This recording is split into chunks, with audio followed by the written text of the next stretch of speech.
And with me is the ever smarter, better looking, totally captivating, very talented Mr.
Stuart Butler. Hello. We're live. Not a single word is true. I know for most people that you're not used to, seeing anybody but my smiley, cheery, happy face at the bottom.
Of the hour when we first start, but Stuart has graced me with his presence early on, and it has been a joy ever since. I wanted to see your big doe eyes and your voluptuous lips early this week. Sweet talker. Yeah. Oh, look, Mr. Robert Cole, the brains behind the operation.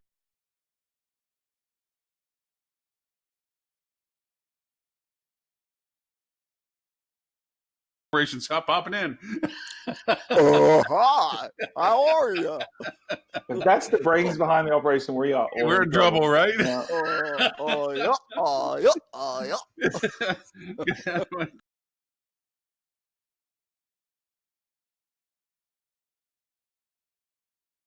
Goofy's joined us. Although, for a brief moment, I thought Valen was going to join us, and then she bowed out at the last minute, and she threw some caltrips at us, some sharp-pointed stuff where she wanted to make her points. Because, if anybody could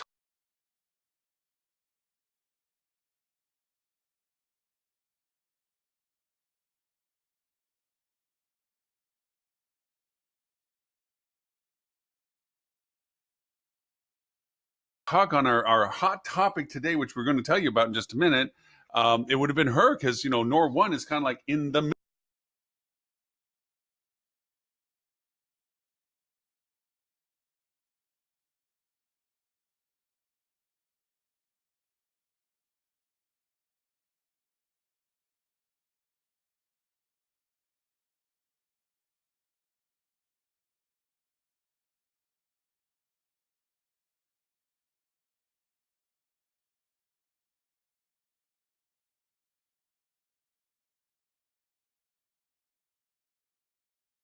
middle of that kind of stuff.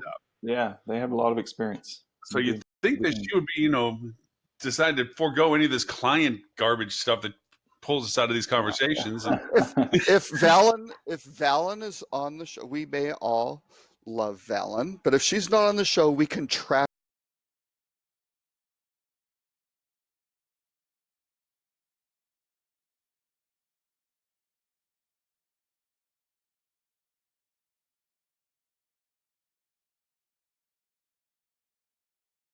her just as badly as anyone else, just as badly as Tim or Ed. Oh, good. There's, Point. yeah.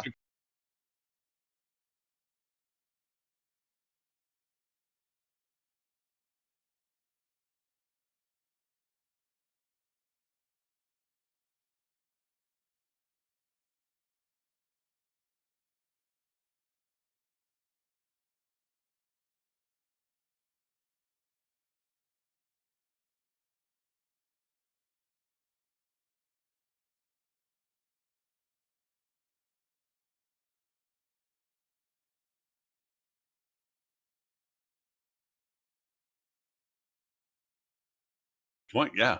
Let's Yeah. have at it. That's And funny. for people to understand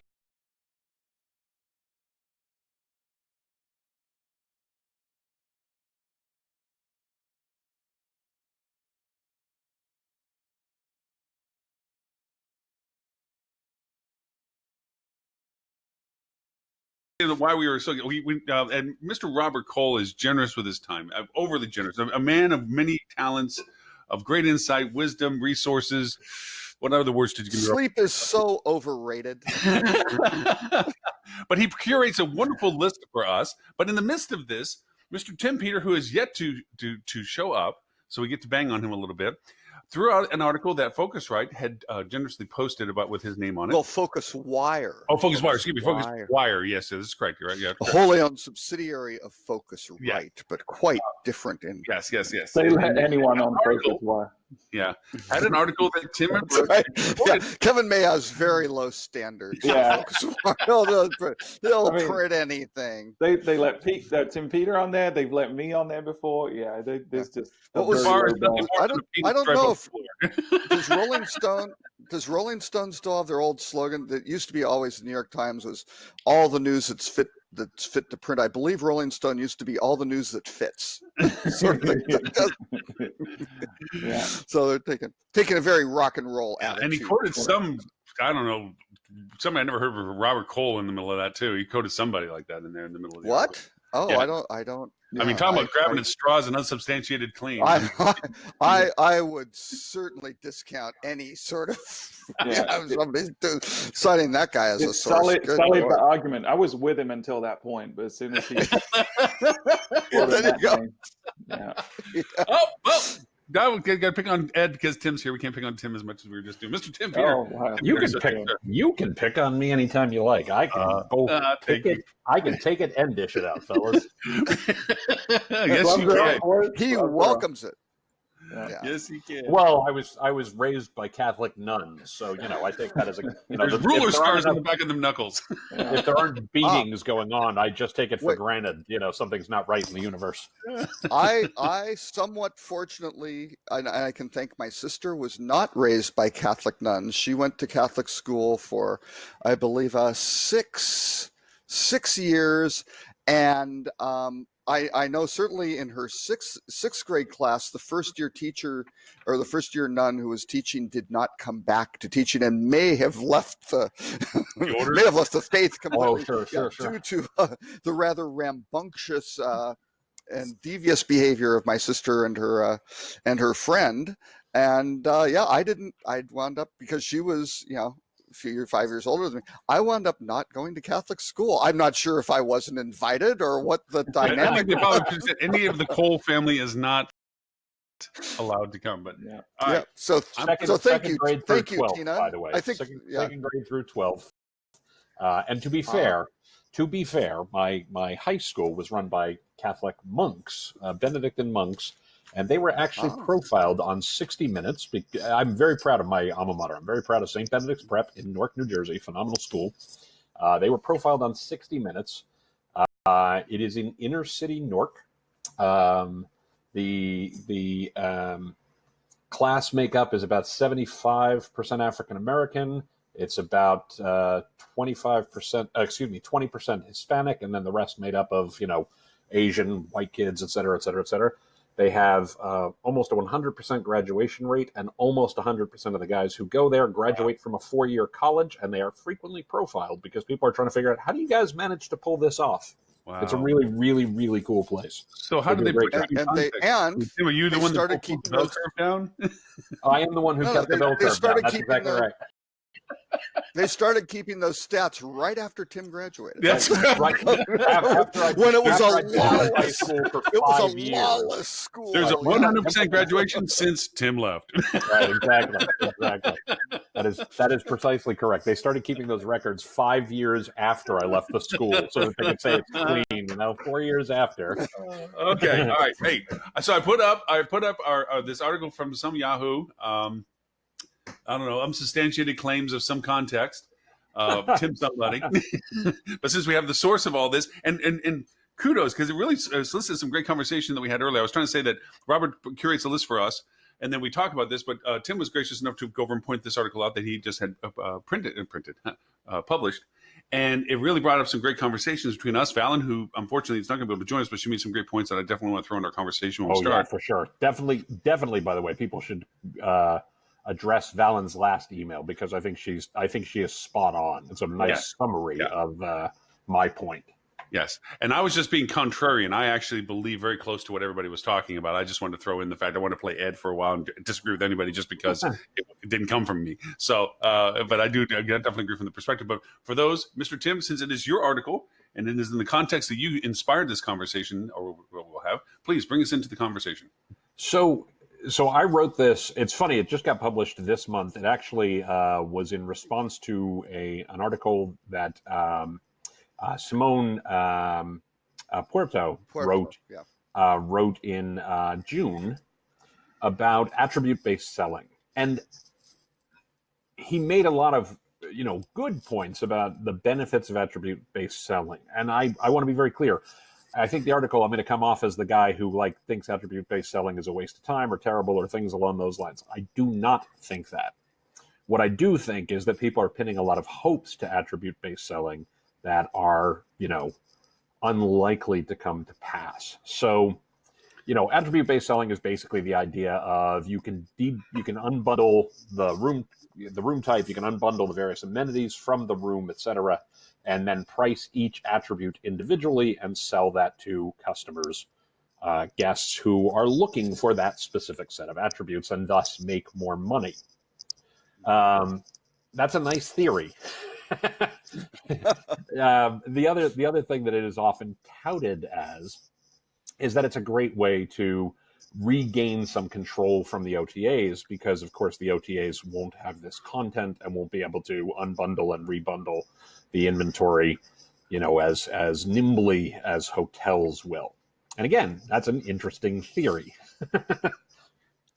So my issue with all of that was, A, I don't think attribute-based selling is a bad idea. B, I think it is getting way too much hype for the likely benefits that it's going to provide. Wait, you're saying our industry overhypes things? Yeah, I know. This is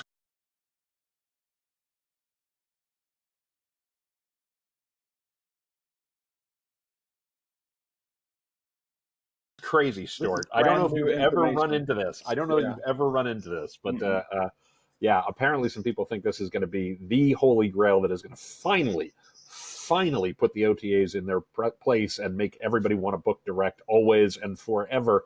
And I got to tell you, I find that argument unpersuasive because, well, I was born maybe not yesterday. So, I do think attribute-based selling has its place. I think when it's used correctly, it could be really impactful for those customers who want it, for those guests who want it. But that we may be pinning too many hopes on something that is likely only going to appeal to a segment of the traveler market that has some limitations, and that if done badly could actually hurt hotels far more than it helps them.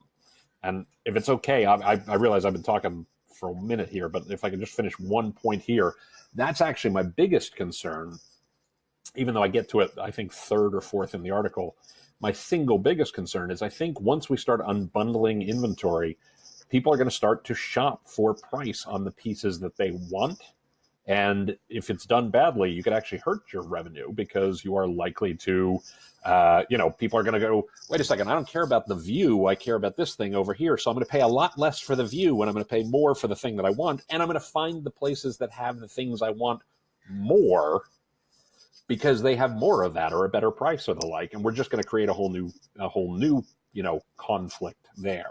So I'm in favor of it if it's done very, very, very well, but we have to recognize it needs to be done because it's for the benefit of the guest first, not because, hey, this is some way where we're going to seize control of our inventory. I just don't think that's a realistic May view. I throw in my view here? Please. Anybody who wants my view can read the article. I would like to go on record as being opposed to anything that is not done well. So, I know that's kind of all right. Fair. I know Fine. it's our 4th anniversary show. I wanted to throw in some controversy, but so Fine. here's the problem. Simone's article came out was based basically on an April 29th, April 30th press release, I believe, by Shiji, or by some, not really a press release, but an article wound up being published on Hospitality Net. And with all due respect to Shiji and Derby Soft and Amadeus and all the large groups who are pushing behind this, that article was published with a very, very distressing graphic, which completely underlined my point that the hotel industry will fuck this up if they don't have a good strategy, right? Wow. Hear what I told you about the word stuff, and you said it was okay. They will. They will. They have done it in the past. The strategy here was the classic hotel industry strategy, similar to the one for revenue management, where they took the page from the airline book, got a photocopier, and ran with it, sort of thing, right? Completely ignoring all the differences in the industry. Airlines have been very, very successful at unbundling their product. Right. And basically consumers hate most of it, right? They have a loathing for it. Yep. It has undermined their ability to comparison shop. It has convoluted a whole bunch of processes. It's not consistently merchandised. It's just a mess, right? Now, the airlines are doing this very purposefully. Hi. Hello, Ed. The airlines are doing this purposely because they're leveraging their market position to basically expand their margins through this unbundling. The problem is, at least in North America, the major origin and destination city pairs are basically divvied up amongst major carriers, right? And that's how they can do it. Right? They have that market control. Hotels do not have that market control. And if you look at even airfares on their revenue management, and again, with all due respect to American Airlines, they just follow around Southwest pricing most of the time, and sometimes Spirit's. If it happens to be Spirit's nonstop Dallas-Chicago price, American follows that a lot, especially with basic economy. For most everything else, they follow Southwest, right? So this is not how the hotel industry, should be working. Well, not just that. I mean, we have to remember when you think of Hilton or you think of Marriott, who actually makes up, like what kind of property actually makes up the volume of their business? Oh, yeah. It's not the type of property that this type of selling is going to have the most impact for. Like this isn't going to have a huge amount of impact for Hampton Inns and Homewood Suites and Courtyards and Spring Hills, which is the volume leader of these franchises. And if I can jump on that for a second, I mean, that was the second point I made in the article. And I would say the same is true, frankly, for Marriott or Hilton or, Wyndham Grand or any of those other kinds of things. Not a mega resort. Because the room type differentiation we tend to see at any individual property tends not to be that distinct. It doesn't mean that this isn't appropriate for some hotels where they have very distinct room type inventory. But I mean, we can't differentiate the inventory we have many days. You know what I mean? Listen, can't even successfully fulfill booking lockout rooms. Right. So, right. why don't we systematically solve that Right. before we go to selling whether or not you can see an angle of sunshine between the skyrise building surrounding the hotel. Oh, the partial ocean view suite, perhaps? Well, notice I did not say ocean view. I said sunlight. Right. Like, let's at least think in a city where the view can differ greatly. Well, and I'm going to come at this from a slightly different perspective, and I agree with that. I think many hotels could have a lot of success actually selling, upselling, can sell, these additional features and the like, but close the sale first for the room that the people want and the like, and then say, hey, would you like this view? Would you like a junior suite? Would you like? Well, and even would you like? Find out if someone even cares ultimately. Correct. Exactly. Or like the IDGAF room type should exist.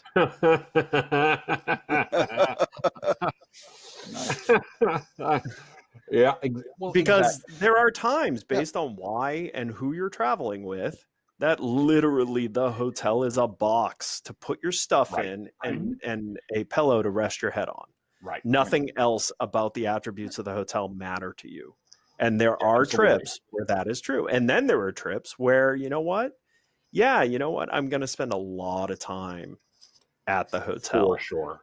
So I care about certain things. So how about we start by trying to identify what's at play here and close what's at play and then try and upsell. Well, for a lot of properties, they need to get their house in order first. They need to normalize the naming conventions of their room types as a start, right? And figure out how they're segmenting them, because people do a terrible job of that. And they certainly don't want to add clunky stuff in the funnel to force people to make more decisions. And one of those decisions is, I'm confused, let me go somewhere where it's simple. So and by the way, travelers don't know what rate plans are. Why are they even in the dynamic of the sales process? Yeah, it's ludicrous. The industry's doing what it does with everything, right? It takes sort of a good concept of people have preferences and maybe you can monetize that to the nth degree and says, let's overcomplicate this and make it unworkable for anyone and something that people aren't even asking for. But I think Balin said it really well, because one's doing a lot of add-ons and upgrades and they do a great job of this, by the way. After the sale, and they do a great job, right? Fuel's doing some of that with room upgrades at check-in and stuff like that. Revenate's doing that, and that all works well if it's executed well. But and that's the big thing. The big risk of upsell is making sure that if you're putting it in front of someone that it could be of interest to, more often than not, you're able to fulfill their desire. This is one of my problems with some of how room upgrades have been done. Is my own personal experience as a traveler.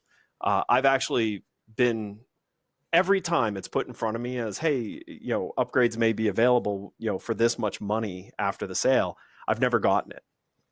So you've unnecessarily opened my mind to there was something available, and I was willing to pay the price that they presented, but when I got there, it wasn't there. And it's happened to me every single time, which leads me to believe it happens a lot. Yeah. Well, that's just good store planning in that case. They should be checking the inventory availability before they make the offer. I think that's how we execute it. If it's not available, you don't get presented with it. Well, and the first draft of this piece, and I ended up chopping it out because it was too hard to make the point cleanly, in an article that had some length restrictions on it. But, I think everybody on this show knows, obviously I worked for what was Cendant Hotels for a lot of years, which, we sold Travelodges and Super 8s and Howard Johnson's and things like that. And then I went to work for the leading hotels of the world for a bunch of years. And over the course of the 10, bit of bookends. Bit of bookends, right. I have a pretty good feel for the various types of products and how people book online and the like. And my client portfolio today runs the gamut from at least mid-scale up. And I can tell you, having sold a couple $1 billion worth of rooms online over the last 15, 18 years, every time we give people more choice, conversion rates go down.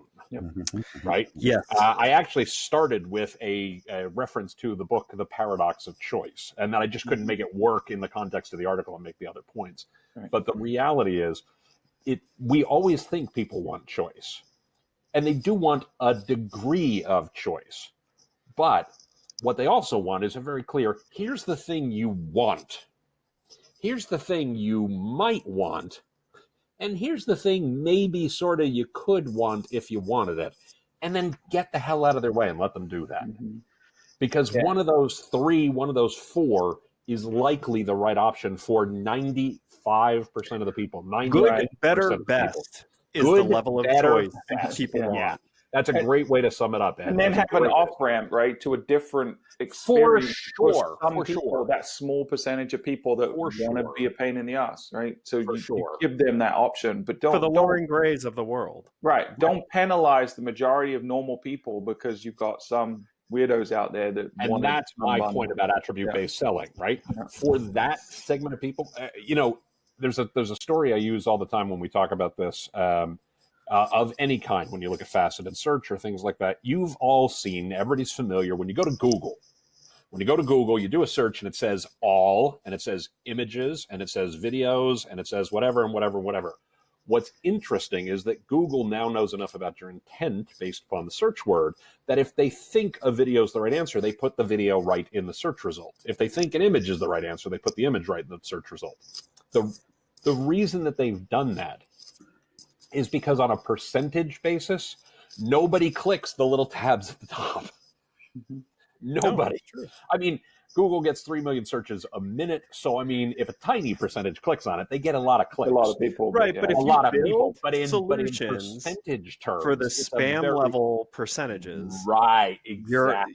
you're going after the wrong Exactly. opportunity. And that's fundamentally my issue with attribute-based selling.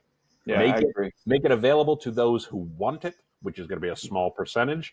Let's not hang our hopes on the fact that, somehow OTAs who've done a better job of, e-commerce in the travel industry than anybody else, somehow they're not going to be able to duplicate this functionality. This is new data. Bullshit. Yeah, right? I'm sorry. And that is something that we should be clear with the hotels on. Right, exactly. Technical path to conversion is not a battle you're going to win. Correct. Right. That's right. Well, the article with the interview of the CEO of Expedia, I think he referenced they have 7,000 engineers and AI folks and data analysts and stuff. Yeah. I mean, there's not a... Well, and no it's one not else just can compete with quantity. that. They're also capable of attracting the better skill, the better talent. They do. They have quality. Because And they've got leverage it's as well. what because they have the money. actually are. They're a Right. technology company. That's exactly right.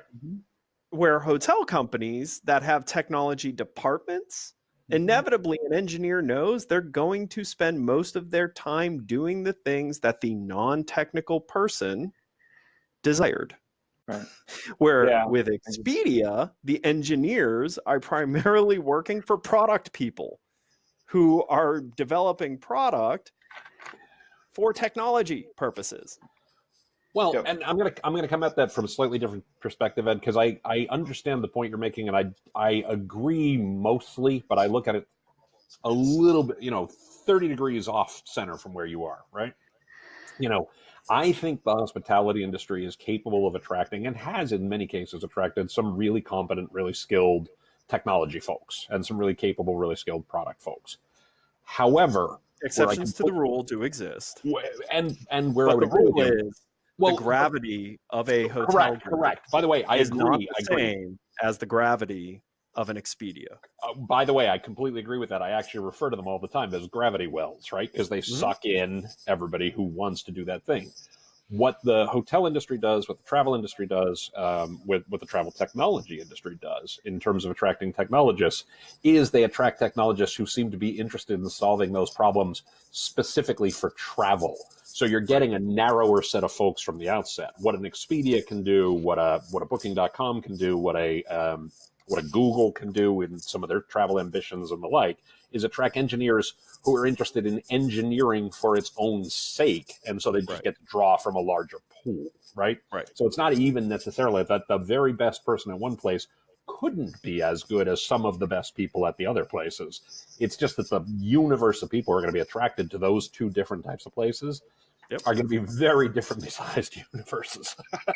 Yes. Very, very differently sized universes. Right? Well, let's not call them both universes. One would be a solar system, while the other would be a galaxy. Yeah, I think that's a reasonable. Would be a correct reframing of that. depiction of scale. Yeah, I think that's very accurate for sure. Yeah. For sure. So, but that's fundamentally what drove the article. But let's also not forget that I really feel like attribution-based selling is a stock market thing. I think this is a project that was created to have talking points to shareholders that was going to take a nice long time to get to a point where, oops, like we actually are doing it now and it's not actually doing all that much. It's a great never-ending project that you can point to as creating mystery on future growth. Mm-hmm. Let's face it, that's what public companies have to do, is they have to make it hard to find the endpoint of growth. Yep. Oh yeah, for sure. But the way they're going to solve the problem and really make this successful is if they use blockchain to accomplish it, because then no, everyone only will completely Airbnb. immersive virtual reality. everyone will Blockchain and invest. VR is how they will solve this. Blockchain, VR, 5G. Yeah, I mean for sure. Yeah. With Exactly. Airbnb thrown in. For Well, of sure. course. For sure. For sure. So I'll just throw in one thing. This is not new stuff. Okay, let's go back to the 1980s. Just picking up on what you guys were saying. The good, better, best. Gee, 1985. Oh, sorry, bingo card. It's the 4th anniversary. Got to fill it up, right? Right. Four Fifth seasons. anniversary. Haven't even passed What did we do? What did we do corporately at Four Seasons? We decided to go with moderate, superior, deluxe as 3 fundamental standard room type Good, better, categories best? because it was good, better, best. Right. And then you could have very different hotels and very different things, but the customer could kind of understand, okay, and I want a suite. Oh, then there's some other stuff that's great.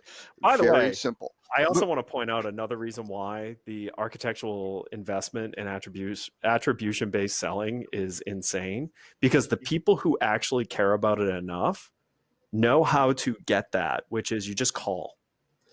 Yeah, Actually, exactly. Ed, you want to do a funny thing? Since Robert's doing his history, I'll do mine real quick because this is a very, very fast thing. So I used to run an online travel agency during my time at Leading, called luxres.com, right? I remember it. Yeah, which we ultimately shut down because we didn't want to invest in it. I mean, fundamentally, we knew It was embarrassing to be that successful, really. No. Like No, most online travel companies that were developed and invested in by a hotel group, inevitably the hotel group realizes that they don't want to continue investing in it at the level it should be invested in to correctly acquire consumers. Correct. That is absolutely correct. Yeah.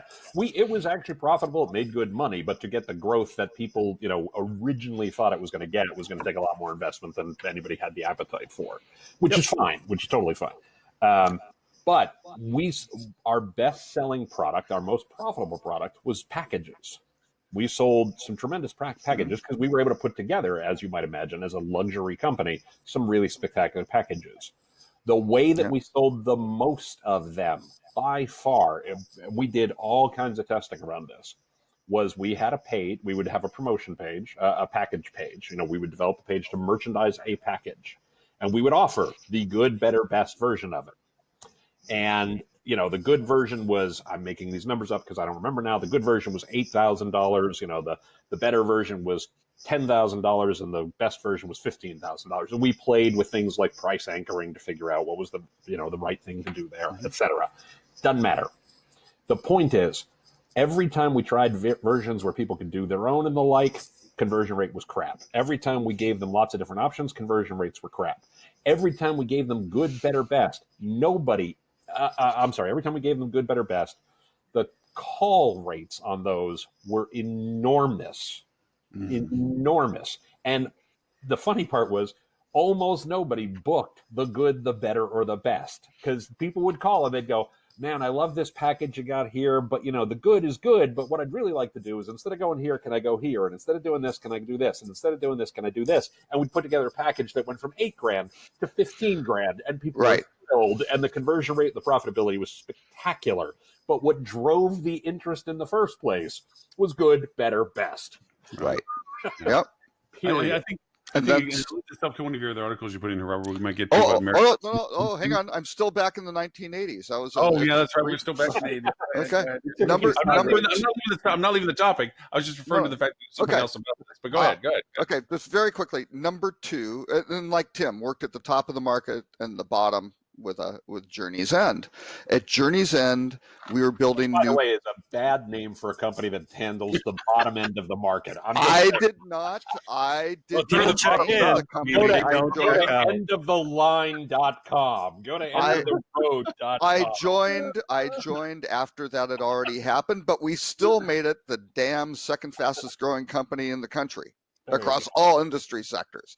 But what did we do? We had a standard model where we said, let's keep this simple. We have rooms with 2 double beds and we have rooms with queen-sized beds. We have upstairs units and we have downstairs units. And we had a lead price that was on the sign.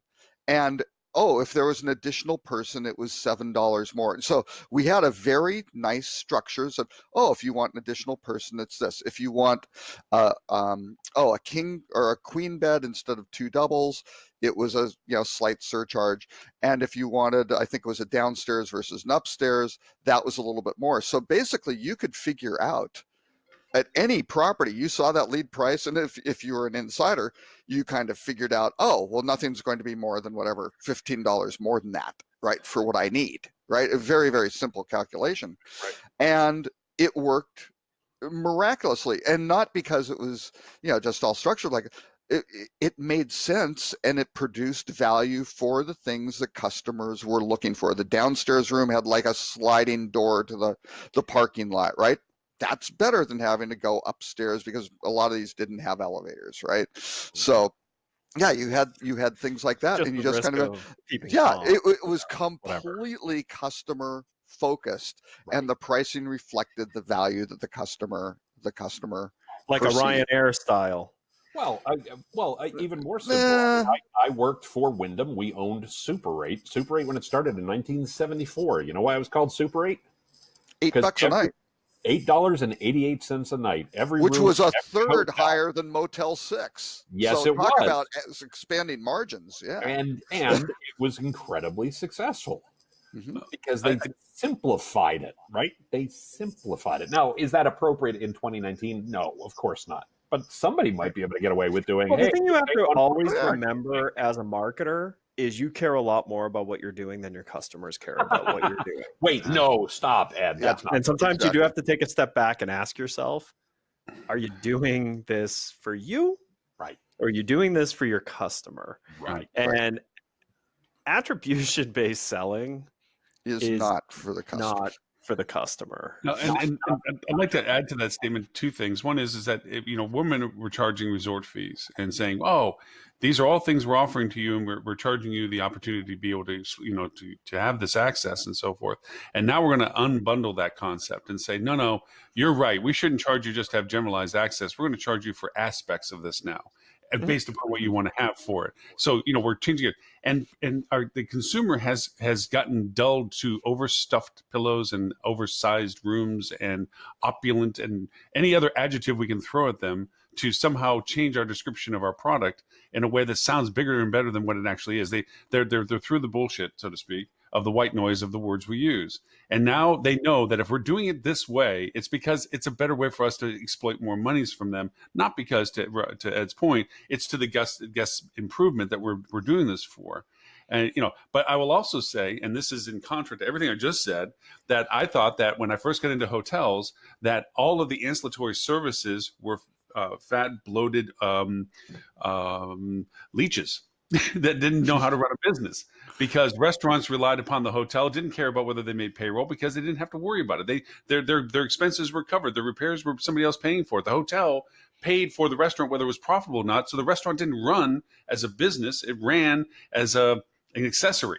And I thought that if you could put some entrepreneurship into the ancillary services in a way that said, if I didn't have this big building over me with all these people sleeping, can I still do business? I thought would have been a good kick in the butt for most of them. And it was, and it helped them in those things, spas and everything else included. So I would say there is a value proposition to making them sink or swim on their own, that they have the value proposition that they have to run as a business, but not to the point at the detriment of the guest experience that now the guest has to decide whether they want it or don't want it by paying for it or not paying for it or having it included or not.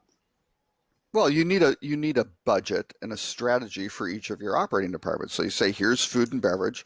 And if your strategy is to break even or even lose money running this fine dining restaurant in the basement because you think that you're doing something where, hey, we reserve tables for hotel guests and that's the only way you can get to it, and that way we can get a higher room rate or something like.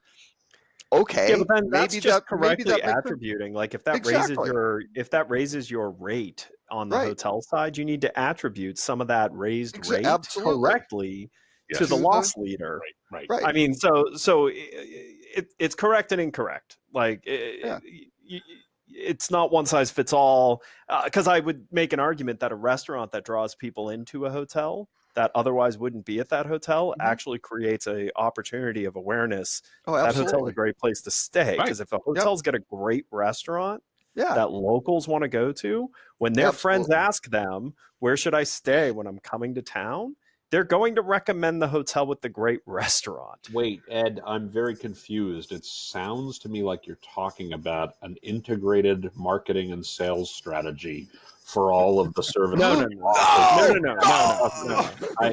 We've all learned. Without breaking it out by separate. We've all without been in this breaking it out by industry long separate enough to know silos. Witchcraft. that the It is healthiest witchcraft. organizations in this industry have incredibly strong silos with very thick walls, and each silo is incredibly protective of its own interests Yeah. despite the overall health of the organization. We know that is proven successful in this industry. Let's not go talking about this hippy dippy, everyone should be aligned to the same, business focus and ultimately be going towards the same overarching goals. That doesn't work. It doesn't. And it does work, especially when those thick walls and these silos try to outcompete against each other. Oh, And they these- have to, you in know, order for the silos to detriment be of each other. successful, at the detriment they of need each to other. they need to actually be actively trying to kill each other. Yeah. Those are the most successful businesses. Yeah, That's right. Exactly. Yes, not to mention individual agendas, politics, and sandboxes. All things must be Well, that's a maintained. given. Saying The goes most elsewhere. interesting silos are nasty. Meetings are nothing more than shark tanks with blood in the water. Oh man. With that in mind, I was thinking about the Marriott Bonvoy. They're yet extending the carrot on the pole just a tad farther, where now it's not just standard rates for points redemptions. It's highs and lows and mediums and in betweens, and gosh knows who knows when and where. So I'll put the link up on Mr. Robertson. Since it's your article, I'll let you. There's no better way to cover up that you're struggling than to create so much complexity that no one can get to the bottom of what's going on. Right. Wait, And I I didn't think we were talking about the WeWork IPO. Yeah, I almost put in the WeWork IPO. I almost put in an article for it, but there was other stuff to include. But the Bonvoy thing, I actually think it's kind of a smart. This may be a little contrarian. I think it's kind of a smart move by Marriott on this, because that way they can start yield managing a lot of these, because a lot of these hotels have real problems dealing with we're getting 12,000 points or whatever, or the value associated with that, and we are sold out because of these massive events. Or here's a period of time where people aren't going to stay because 12,000 points is ridiculous for that amount, or whatever the case may be, right? So it kind of gets that aligned with it. Some airlines have done it. They're introducing a new lever at the property level to allow them to merchandise a little bit at times when it's peak and times when it's quiet. Right. Yeah. I think it's okay. I don't think it's got the consumer's interest at heart. I think it's designed to make more money for Marriott. And right. Yeah, and I think in terms of the consumers, yes, there will be, certainly folks who are quite upset about it and go, oh, they devalued the value. Well, yeah, exactly. They devalued it. These programs are not, when you put Starwood and Marriott together, we said on the show, loyalty program. It's a rewards program. And they're trying to slim down those rewards because they are too rich. They market them as loyalty programs. Yeah, I know. But part of the problem is they try to convince the consumer that they're loyal to them in exchange for them being loyal. Right. That's not at all. It's hey, you got all this stuff that kind of forces you to stay with us. Now we're just putting some exceptions in on, if you want to come here when we don't want you, like, okay, we'll let you do it, but you're going to pay for it. Right. Yeah. So the guys who stay at Fairfields a whole bunch of times to be able to stay at a Ritz-Carlton once, that's going to be a lot harder. Yeah. I felt like that's much harder. One thing for me that was a slap in the face, I think, to the members was where it says there was a question like, what happens if the point value changes for a stay that I already have? And it was basically, if it's now going to cost more points and you've already got a stay, you're good. You were not going to charge extra. Right. But if for some reason the number of points to get that stay decreases, we're not going to magically make that right with you and recredit the things. You've got to go and go cancel the room and hope that another room is available and go rebook it yourself. So that, assuming you're not within that cancellation window where then you're just screwed. So because loyalty, you really want to make sure that it's heads I win, tails you lose. Yeah, from the company's perspective. We don't have your best interest in heart. Let me show you how. Well, I also say that I think this is to the benefit of Marriott as a brand because, and I'm not saying that hotels do this, but there's a way of gaming the reward system for occupancy percentages that will allow you for redemption rate values based upon your current ADRs. And if you have the ability to put yourself over certain peak levels of occupancy percentages, then Marriott as a brand has to redeem you at different ADR levels. And I'm sure by increasing the point spread, that will reduce the ability for redemptions, which, yes, to your point, Robert, helps the hotel mitigate its redemption percentages, but they're still under obligation. The second is it also means that the brand has less obligation to pay at ADR levels if certain occupancies aren't hit, because less people are doing the redemption values to draw them in. So, again, it is to no guest benefit that this exists. Right. And that point I made is an illustration of that. Because if you remember to last week's episode where we were talking about how Disney really cares about the guest experience and wants to reduce friction, and they did the whole Magic Band thing, and then they realized, oh, no, guests are going to have to put in 16 numbers to identify themselves and connect them to the band, and that's too much hassle for a guest. So let's spend $1 million. Spend $1 million to fix that little problem. We all understand engineering on this panel, right? We know that they could fix that problem where people wouldn't have to cancel and they would automatically get credited. That wouldn't be a massive problem to solve, and yet they don't. But what's the ROI? Yes, to do it, right? What's the ROI? From a business perspective, from their own interest level, not from what is right by the guest. And that's the challenge, as Ed said, the dictation by Wall Street.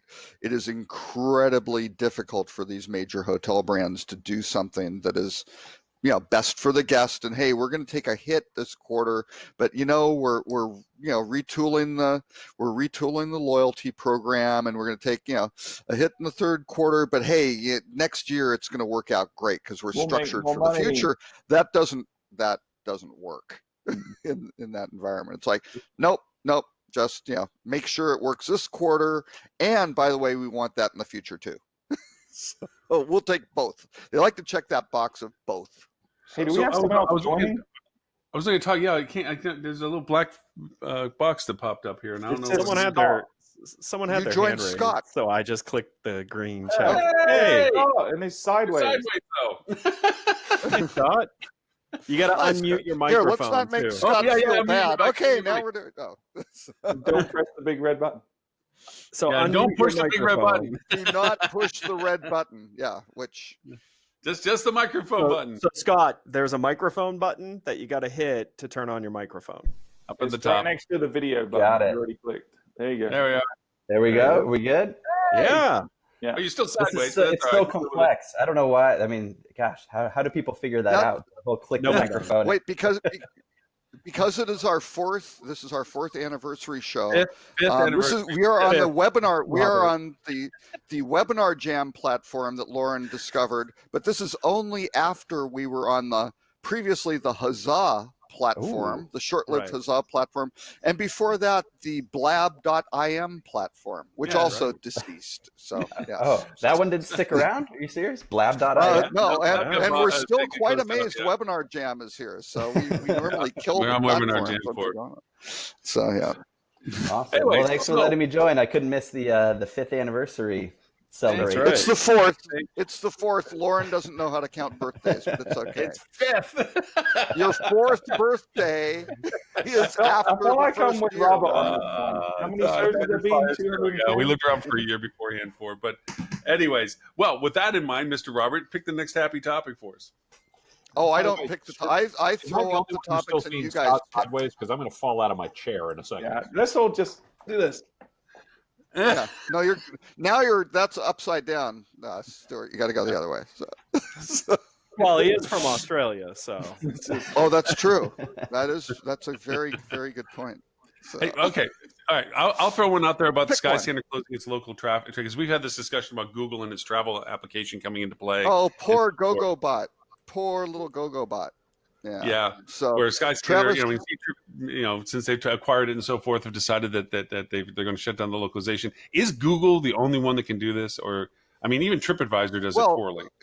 let me tell you, GoGoBot was a great little company. We took a trip to California. I took the family. This was several years ago, and it was basically kind of community curated, really cool, great things to do, and a high degree of engagement. Really simple to use. I mean, they Travis Katz, who found really did a tremendous job on crafting it. Now the problem is, how do you scale that, right? That's always the killer. So of course they couldn't get the funding to go do it, but they had two things that came up. Tim had mentioned Sendant, and the Sendant Travel Distribution Services Group actually used to own the URL trip.com. I was at the And what did they I was at the do? kickoff meeting for Trip.com. I was on the Which was on the Trip.com team.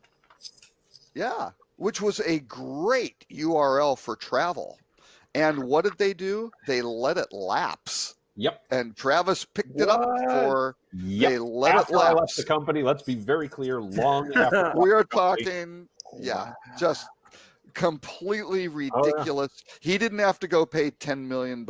Famously, Hotels.com was acquired for $11 million, right? It was Hotel Reservations Network, or 1-800-96hotels.com, which was right. not quite as good as Hotels.com, and probably worth the $11 million spent. But anyway, so Travis did that. That was great. Trip.com, and then was acquired by Skyscanner, and Skyscanner was acquired by Ctrip.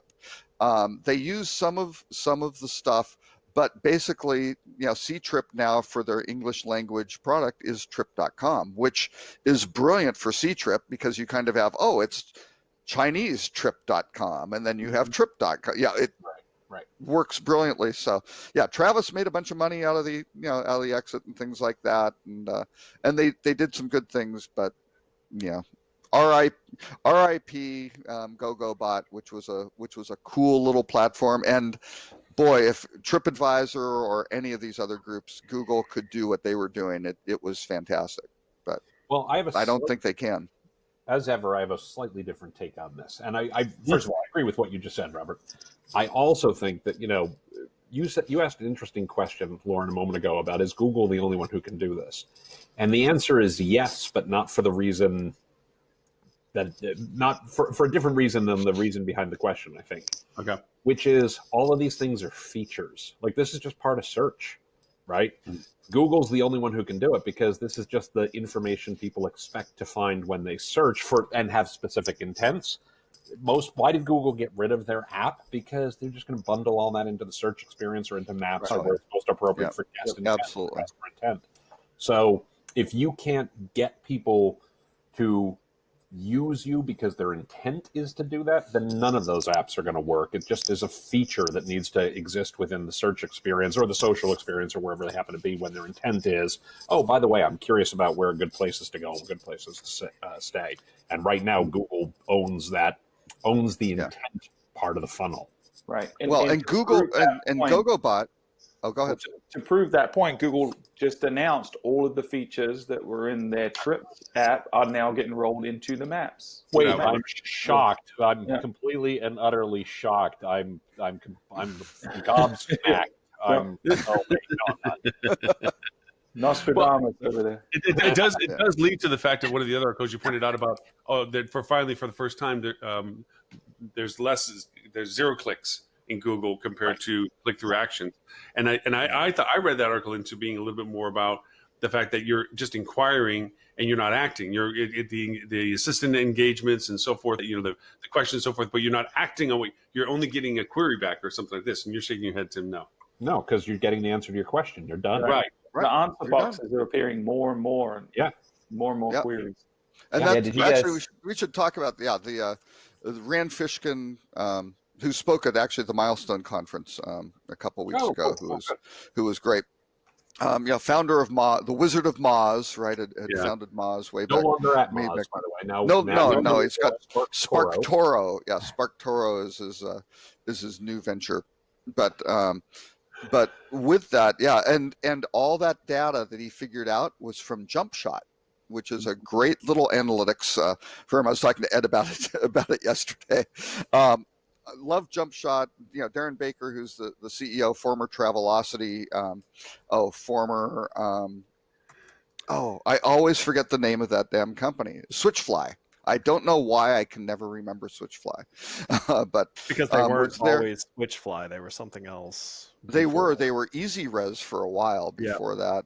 I can't remember. So, but with that, JumpShot, little known fact, has outstanding shopping cart level data, right? They can figure out who's buying what was the exact navigation path. How do they do it? They're owned by AVG, the antivirus guys.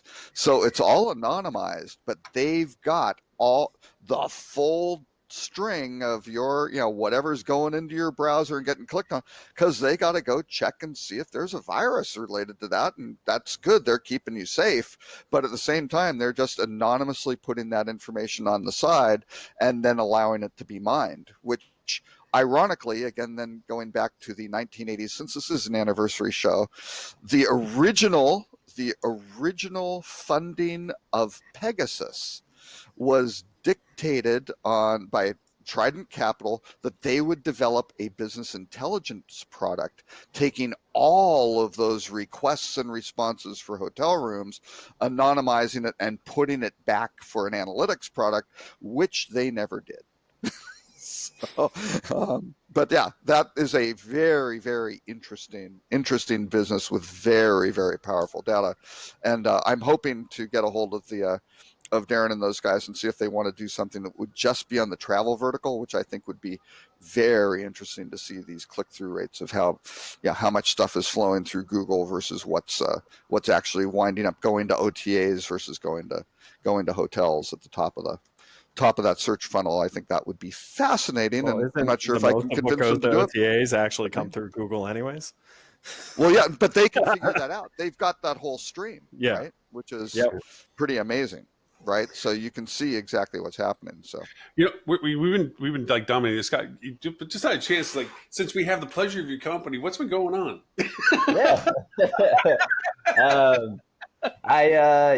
So been I don't know, maybe 2 years since I came on. I know Ed was on my inaugural show, so glad. That's right. I think it was maybe a different poster was behind him. It may have been. That one. Could have been that one. Oh, yeah, there we go. Okay, that's what I remember. I was feeling out of sorts without seeing Tony Stark there. So. For some reason, he took down his Thor: The Dark World. They made posters for that movie? Well, and that was that was before his whole rebranding, because the My Little Pony stuff just did not tie in with Flip 2. So it's the other wall now. I moved it around. No, yeah, but No, things have been good. So I left Sojourn about 4 months ago, and then I've been working with DoorDash doing some consulting on driver growth for them. Oh, neat. So chiefly SEM. So it's been fun. I mean, they're a great company. Sojourn was awesome too. So just kind of interesting, get into a little different vertical, interesting challenges because you have to try and get the right amount of drivers. It's not like the consumer side where they're just getting people to sign up for apps, download the app, order. You need to get the right amount of drivers in San Francisco, in Jacksonville. So it's been a lot of fun. Been enjoying it. I've been doing a little consulting for my buddy. His wife owns a hotel in San Francisco, so I'm getting back into AdWords. Not sure if you guys saw, but Google announced the variant update. Speaking of the Google queries you were talking about, so that's been so. I don't know if you guys know this concert called Outside Lands, this big music festival in San Francisco. So it was last weekend. It was just held, Yeah, exactly. And so they had set, before I got into the account, they had set up some Outside Lands hotels keywords.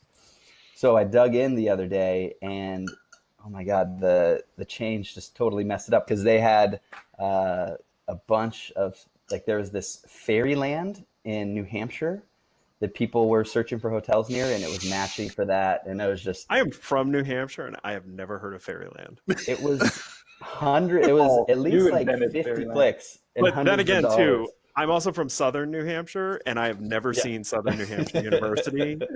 So... just don't go to the south of the state, I guess. But everything's been interesting. Been digging DoorDash, but I still love keeping a pulse on the travel world, especially hotels, and been watching the Google Hotel Ads migration kind of from afar. That seems to have been interesting. Sure, there have been some headaches on your guys' ends. But. So are we the pulse, or I always looked at this show as more like a spurting artery? I don't know.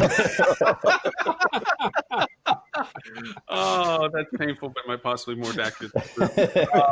We spent a lot on this show, but it is not blood. No, it is not. No, actually, to your point about Google with the changes in the tool sets and stuff like this, there's nothing more frustrating than trying to show a client stuff and where to navigate and so forth, and literally the screen changes in front of you. Yeah. I had a slightly different experience. I used to teach NYU, and I was doing an analytics class, and we used to do these 3-day intensives, Friday, Saturday, Sunday. And I spent all day Friday showing them things and how to use Google Analytics, and then we started Saturday to pick up again, and they'd done a big update to Google Analytics. And I was like, it was when they moved from users to visitor to users and visitors to users, sessions and stuff. And I was like, hey, all that stuff you learned yesterday, just throw all that out. Throw all that out. It's all gone. Yep. Yeah.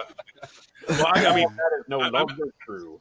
Yeah, I'm having a problem with auto tagging. I shut it off again because it was giving me some bizarre strings. And then I found out that on some platforms like Adobe, Ed, as I was mentioning before, will auto tag the auto tags and re-isolate the source and re-suspend the attribution strings. And if you modify them, you can actually begin to isolate out other auto tags so that you get attribution the way you would like it. It's almost as if you're going into the core code and changing source values. And so you can just skew your own data just because you can. And some agencies do. But I won't name names. Anyway. Attribution theft is real, people. Attribution theft is... I am making that T-shirt. I am making T-shirt. Attribution theft is real. Hey, okay. So one of the other articles, just to throw back into this thing, because Robert pointed out last show that since July 6th, is it, Robert? We're finally at negative RevPAR growth? Yes, I actually did a little presentation for the HSMAI Marketing Advisory Board, which was I ruined everybody's day. I just really brought, which I kind of do to this show too. I know, but that's. Did you use the meme I suggested? The everything's fine. The dog and the room on fire. Yes, exactly. So, it's not a great situation for the hoteliers. Basically, everything plateaued in 2015 anyway, and nobody's really been talking about that. But the peak occupancies, when you really look at like the peak week, which is normally like around week 30, which we're in week 32 right now. When you look at that, well, the peak occupancy was like I think it was 2015, 2016. It was like 77 point. Well, now we're down at like, 75, 76. So we aren't even hitting those occupancy peaks. The growth in terms of ADR is not climbing where it was. And you're now starting to get year-over-year negative RevPAR growth. And the Hotel Data Conference was this week. I unfortunately did not attend. But once again, as STR and everybody do, I think that conference is kind of the time where they downgrade their forecasts. Things. So come up with a forecast in January for the year. Mid-year, kind of, whoops, we were a little too optimistic, and because it happens every year. And once again, it was great. We do, though, have a great infographic here. I thought this was fascinating. Which was the public results of the public results from the major companies, where the major brands. I think an infographic is a little generous because it is technically, but it was technically it was filed under data, right? It's a table essentially. It was a table that they put some graphics behind that kind of were hotel related graphics. That's a very good point. But really, what they had was, you look at all these hotel groups that are saying, oh, here we have now rolled down our forecasts for the for this year, next year. All the forward guidance is coming down, and what do you know? You look at the OTA growth and you're like, wow, look at Booking, look at Expedia. They are having some really solid growth numbers, and not so great for the hotel brands, I don't think. Because we haven't implemented attribution selling yet. Oh, that's true. ABS. So it's funny. This is one where I've always wanted to be proved wrong, and I'm afraid I'm not going to be proved wrong. Exactly. That every time there's an economic downturn, the OTAs do better and the brands do worse. And every time the economy is strong, the brands do better and the OTAs do a little worse, in terms of share and things like that. Right. Because customers want more accountability. They want, easier access to, if there's a problem, they want to be able to go right to the hotel and things like that. And when plus hotels reduce their marketing budget as well, which is there's absolutely for sure. Yeah, that's a great point, Scott. Scott. Sorry, great point, Scott. Sorry. It's like kind of Scottish. Wait, the guy in the blue shirt, the guy from New Zealand's name is Stuart? I always thought his name was Scott. This has been going on for 4 years. Damn, I'm so sorry. I literally think that's the third time he's called me Scott. I might just change my name legally. That's like the second time I've called you Scott. Come on. Most of the other times I call you something else that we don't say on the But yeah, I think that's a really great point. The reality is that, folks do look for better deals, and hotels seem to shy away from marketing. You roll all those together. Oh, now we've lost Scott. You offended him by making fun of my name. But we kind of create these problems of our own accord a lot, and it just drives me nuts that we keep saying this and taking credit sometimes for when things are good, and going, look, we're stealing share away from the OTAs. And it's like, customer behavior is also different. Right.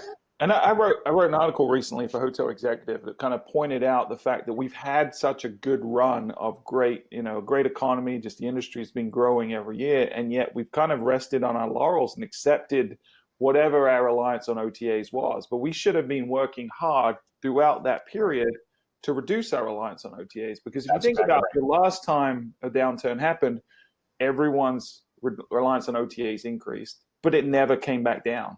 So what's going to happen this time? Where are we going to turn? Like, if you're already 70% reliant on OTAs, which some people are, where are you getting your business from? Are you if you're already 70% reliant on OTAs, just do not have a sales and marketing team, and that will make up for some of that. You have no choice, right? You're going to have to go all in and just say, the OTA is my brand now. because that's the only way I can generate business. And as long as you would don't have an identity crisis relying on about the that, you can actually make that work. Maybe Sure.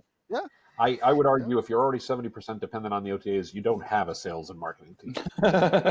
Well, you may be paying Well, one. you though. might. You may Yeah, have well, staff that's who's why getting we paid. They spend- just aren't producing any value. Yeah. Right, but realistically, those folks are just retired. They just have to come and stand in line for 40 hours a week while they wait for their check. But they're Yeah. still putting out those postcards at the beginning of every year to drive demand.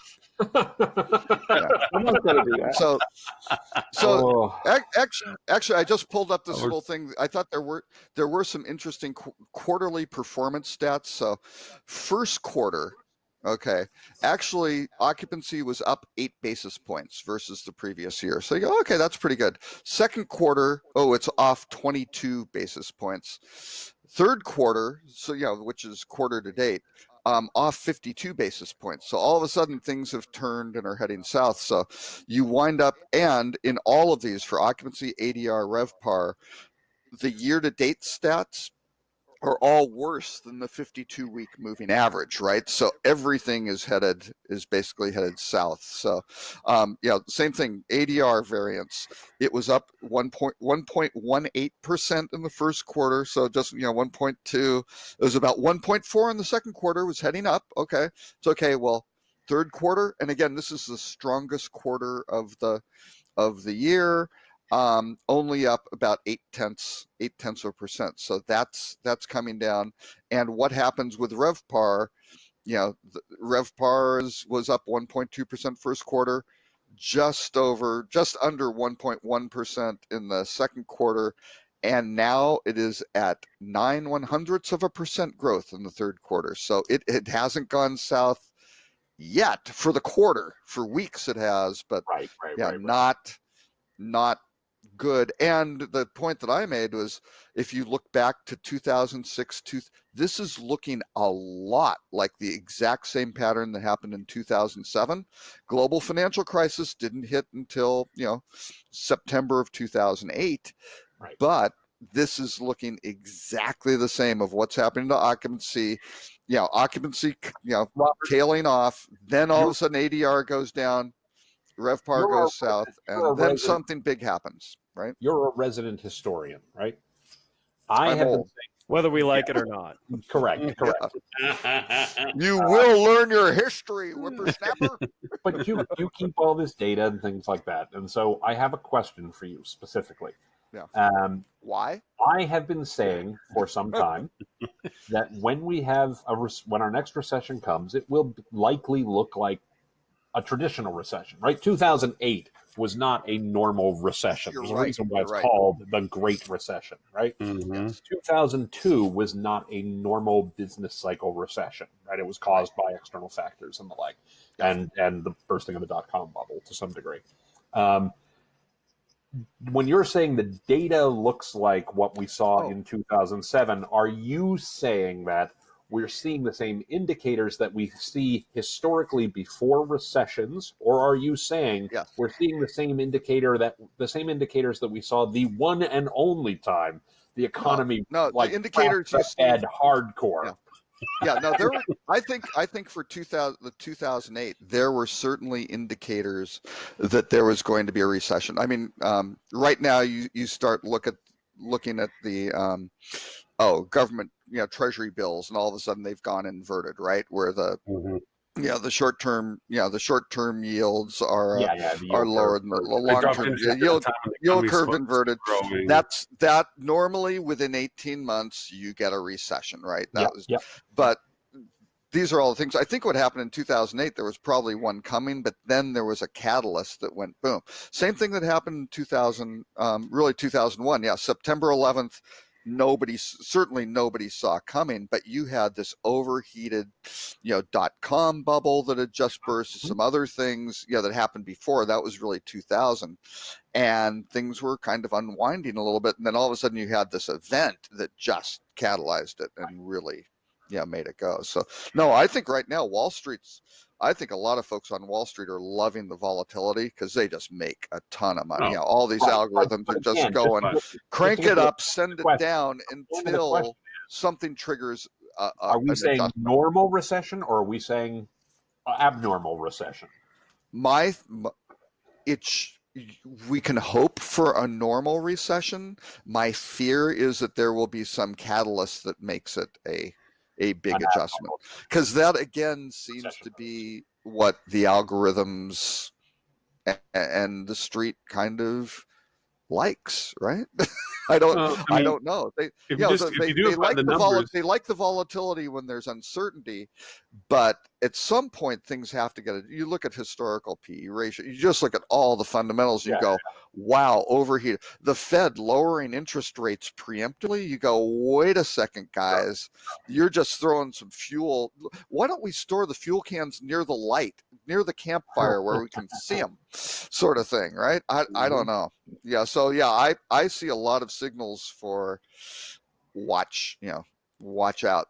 I don't know what will happen, what the trigger will be, but my hunch is there may be some trigger that nobody sees coming, which makes it bad. And again, with all this extended overheating, the adjustment's going to be deeper, right? One would think. I mean, what puts on the brakes if something catalyzes that is, it's certainly not going to be a 2-point interest rate cut.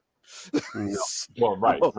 Because there's nowhere to go. So wait, we can't have negative interest rates. Just well, that's okay. We're on the inclined tightrope. We're on the unicycle. We're juggling the raw egg, the bowling ball, and the live chainsaw. What could go wrong?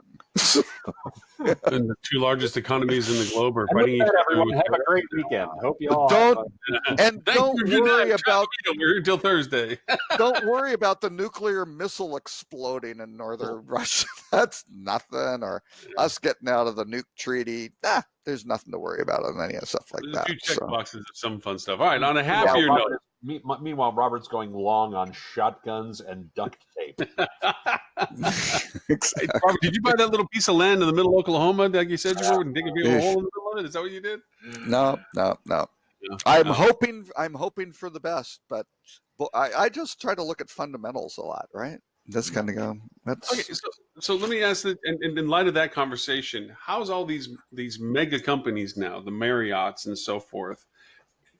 What's going to happen if people don't have enough money to travel, and people are already over indebted, and they're now all of a sudden economies of scale are out of place, and tariffs are fighting each other and so forth. How are single entities of that size going to mitigate their operations, do you think? Oh no, they're in much better shape than some individual hotels will be by far. Yeah, right? Because hotel owners are the ones who are going to get the ones who are in trouble, right? Because hotel owners have to pay a note every month. Right. I mean, and labor. They got to pay the staff. Right. And labor every week and utilities and everything. Stuart, on a scale of 1 to 10 for what you know about hotel operators and their competitive mindset, are they prepared to steal market share, do you think? Yeah, I think not just that. I think they're prepared to, the savvy ones are prepared to prey on the weak and go and acquire them as well. Like, this is where big companies can begin, by just rolling up distressed inventory at this point. Mm-hmm. Yeah, and a lot of our clients are in healthy position because they're only 12% reliant on OTAs instead of 72% reliant on OTAs. They have the pockets to go do it, and people are going to panic, and it's natural. By the way, if you're somebody who's not in as strong a position, the best thing you can do? Renovate. Roll over. Oh, no, renovate. Take rooms out of inventory. Give yourself less stuff you have to fill. Fix problems.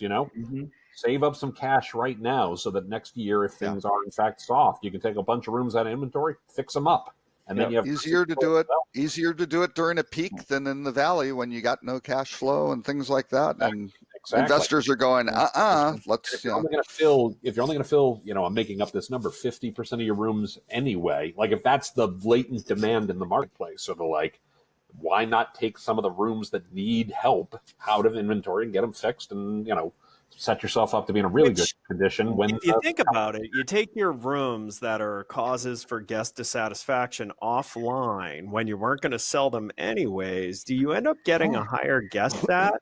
overall because you're not cycling them into the rooms that are causing guest sat issues. And then you come out of the bad time with more rooms that will drive higher satisfaction, which potentially could move your rate upwards in the good time. No, but you need crappy rooms to do attribute-based selling. It's anchoring. Properly. It's anchoring. You're going to, you literally need like a boat anchor dragging. You can't down get your positive experises out of people unless you show them what bad can really be. Exactly. Exactly. Oh, we have three choices. Rancid. We start with rancid room service, and then we move up to palatable, and then something that you might digestible would be, I think, the third one. Ed, I want you to write a book, an ironic book on how to market hotels. Just everything completely. It would probably make you sad as you were going through it. Well, Yeah, because you probably see too many examples to point at and say, what this would is make just me what these sad is people are people doing. would You're doing read it it wrong. and be like, "That's what we're doing currently." So Yeah. Hey, Robert, did you have any malice intended since Tim has some loose affiliation with Wyndham about pointing out all the articles of? By the way, you guys know I'm recusing myself from this discussion. I was going to say Tim is recruited. Yeah, Wyndham. I just thought Robert was trying to be malicious by pointing out a couple articles about Wyndham. I'm not exactly sure what's going. Well, you don't want to ignore the elephants in the room, and this is a pretty big elephant. So, what are you talking about, Tim? You're calling him a big elephant? Dang. Wow. I absolutely disagree with that, and I disagree for 1 second. And full disclosure for those who don't watch the show. Why do you keep saying this? It's only us watching. exactly. Nobody else sees this. This is our therapy hour, man. What are you talking about? But I am a shareholder in Wyndham, and my better half is gainfully employed by Wyndham. So I always tread lightly on these stories. Yeah. I would point out, and I can't remember which one it is, and I don't have the link because of reasons. I don't have the link up in front of me at the moment. HPT and RLJ. They're two different groups. I believe it's HPT. I can't remember which one of the groups is doing this. I remember reading the article, and I just have them confused in my mind. I think it's HPT. But if you scroll down to midway through the article, they also talk about the fact that they have 30 to 40 Marriotts that they are also reevaluating. And they own Sonesta, and they also own Sonesta, right? Or the same management, the same organization, yes. Like an ownership group that is questioning whether or not they're getting value out of brands generally, or which brands meet the needs of that specific REIT generally. Right. So, I mean... Or if they want to, they see a downturn coming and they want to feed their own management company. And things like that. Right, exactly. So the headline is, let's beat the crap out of Wyndham because it seems to be beat the crap out of Wyndham week. And it is beat the crap out of Wyndham. That's very good, yes. And a month from now, this is a pile-on kind of show, though. A month from now, it might be let's beat the hell out of Marriott week, right? Well, we did have we did a month of that. We did a month of that already. I mean the headlines picking on REITs who are flagging or switching from flag A to flag B. Right. I realize I have a bias here, but this is not an uncommon occurrence. I mean, Wyndham lost a lot of cachet when they shedded the Knights Inn brand. So I mean, it's understandable that they're going through this right now.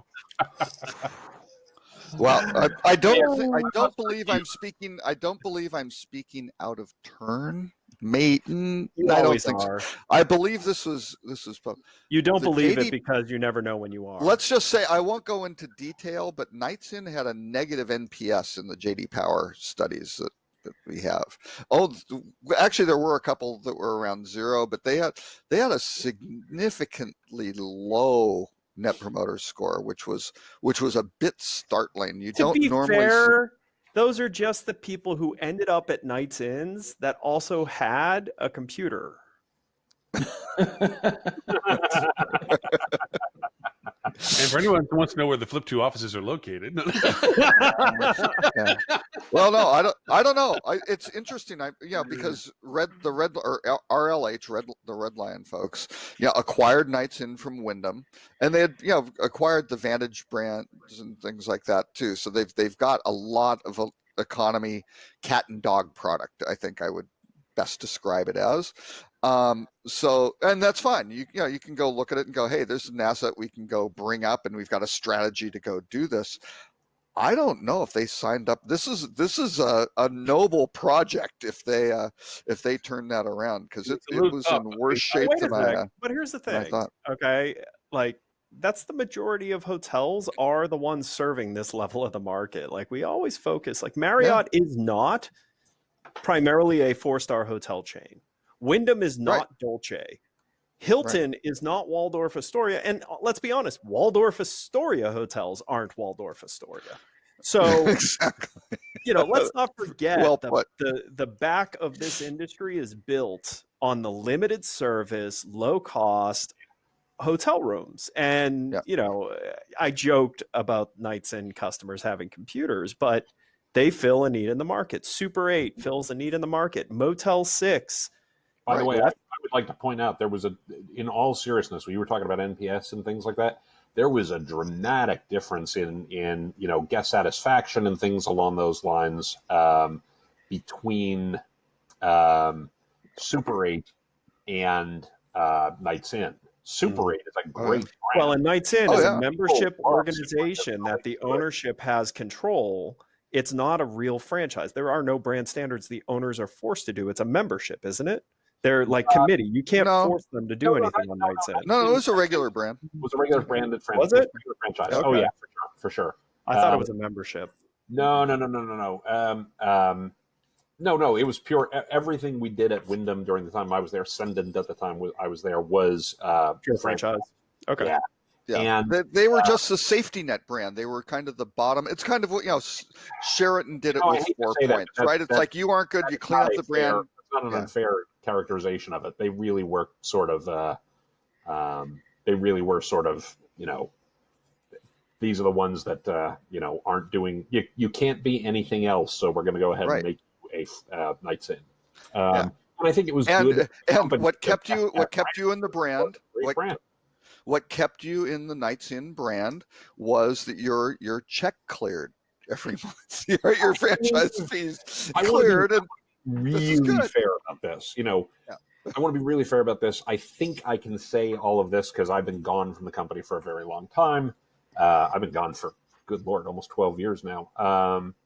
Over 12 years now, rather. Are you really gone? Public franchisors are measured by the market on rooms growth.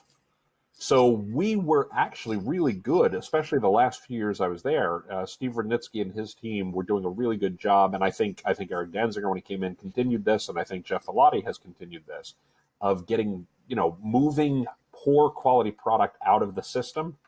Yeah. You also had to do it in a way that, okay, if we're going to drop these 1,000 rooms, are we bringing in 1,100 rooms over here to be able to go to the street at the end of the quarter and say, hey, we're up net 100 rooms? Yeah. Right. I mean, that's just sort of the that's nature hard. of and that is a difficult. That is a challenge. So, plus, don't forget, if you have a franchise agreement with a hotel, moving a poor quality hotel out of a franchise system is not as easy as you might think, right? Those pesky things called contracts and legal system and lawyers.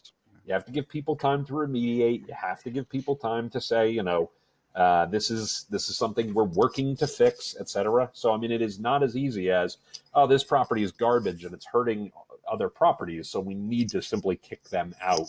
It doesn't work that way. It's this property has problems. We need to work with them on a way to remediate that. We need to give them multiple chances to remediate.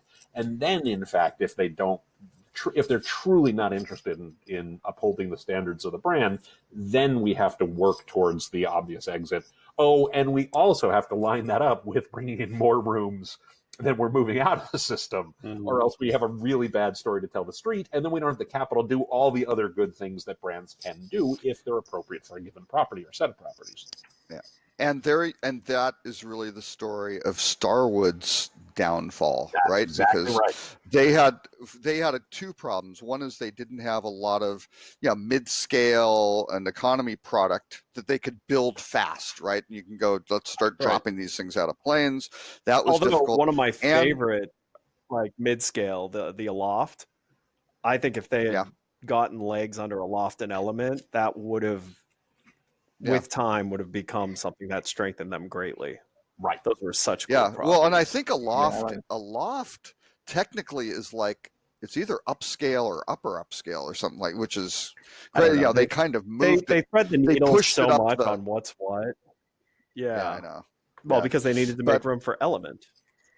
yeah, well, but the problem is, and this is now a problem for Marriott, the massive amount of room inventory in Sheraton and Westin, right? Which need brand refreshes and property and all sorts of things. And they've got some kind of plans around it, but I don't think it's, yeah, I don't think it's enough soon enough, right? Which is going to be interesting. That's just going to be very difficult. And again, as Ed said, you know, most of the stuff, most of the industry is kind of, you know, at the lower, the mid-scale end for the volume of it. So how do you fix these really big, complicated, you know, things? And I think Stuart would say, you know, attribute-based selling will be it. That's it. By the way, I as much as I love the conversation, always enjoy this. I have a 1 o'clock today. You don't that, need to lie to I'm us. actually leading. You don't have to lie, Tim. It's the fourth anniversary show. You can, yeah. Oh my The God! honeymoon phase is over. You can be honest. You don't like us. It's okay. That's not true. Ed. I don't like you. He just doesn't like you. It's not all of us. It's just you. Yeah, don't rope everyone into that. Yeah, exactly. What are you thoughts? Yeah, most of us have He something likes in Stuart common. just fine. He just doesn't know my name. I actually heard a great You line. like Steve? Yeah. I actually heard a great Love line the other day. Steve. This is from a long time ago. I turned it around and used it on marketers, but apparently somebody once said they were talking. Some politician once said, you know, corruption in politics really corrupt politicians really give the other 10% of us a bad name.